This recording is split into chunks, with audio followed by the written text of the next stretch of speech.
நான் வேலை செய்யற கம்பெனியோட முதலாளி அவர் பொண்ணை கல்யாணம் பண்ணிக்கிறியான்னு கேட்டாரு. இந்த மாதிரி வாய்ப்பெல்லாம் யாருக்கு கிடைக்கும்னு நானும் சரின்ட்டேன். அவரும் தடபுடன்னு கல்யாணம்லாம் பண்ணி வச்சுட்டாரு. இப்ப 7 மாசம் முழுகாம இருக்கா. அதான் உன்னையும் அம்மாவையும் கையோட கூட்டு போலான்னு வந்திருக்கேன். ஓ, கல்யாணம் ஆயிடுச்சா? அது சரி. அவ்வளோ பெரிய மனுஷங்க நடுவுல நாங்க என்னத்த பண்ண? எங்களுக்கு ஒழுங்கா பேச கூட தெரியாது என்ன ஜானகி? ஆனா ஒரே ஒரு கவலை என்னன்னா, எங்களுக்கு இருக்கிறது ஒரே பையன். உன் கல்யாணத்தை கண் கூட பாக்கலான்னு ஆசைப்பட்டோம். என்னங்க நீங்க? அதான் வளகாப்பு கூப்பிட வந்திருக்கான்ல, நம்ம பையன் சந்தோஷமா இருக்கணும்னு தானே நம்ம இவ்ளோ கஷ்டப்பட்டோம். இப்ப பாருங்க, பெரிய வீட்டு பையன் மாதிரி இருக்கான். இதை விட நம்மளுக்கு வேற என்ன வேணும்? சீக்கிரம் கிளம்புங்க, நம்மளும் வளகாப்புக்கு போக வேண்டாமா?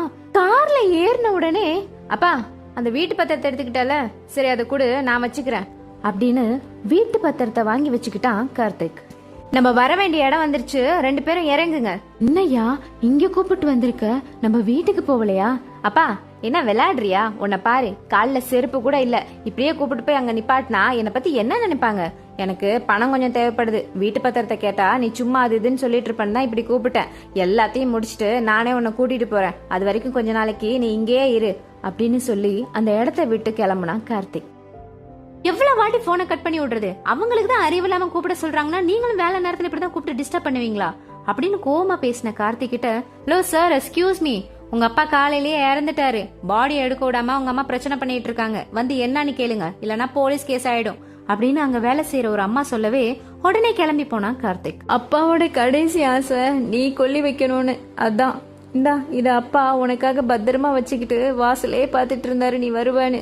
கடைசியா நீ வராதனால என்கிட்ட கொடுத்து உங்ககிட்ட கொடுக்க சொன்னாரு அப்படின்னு சொல்லி அந்த பைய கார்த்திகிட்ட கொடுத்துட்டு உள்ள போனாங்க அம்மா.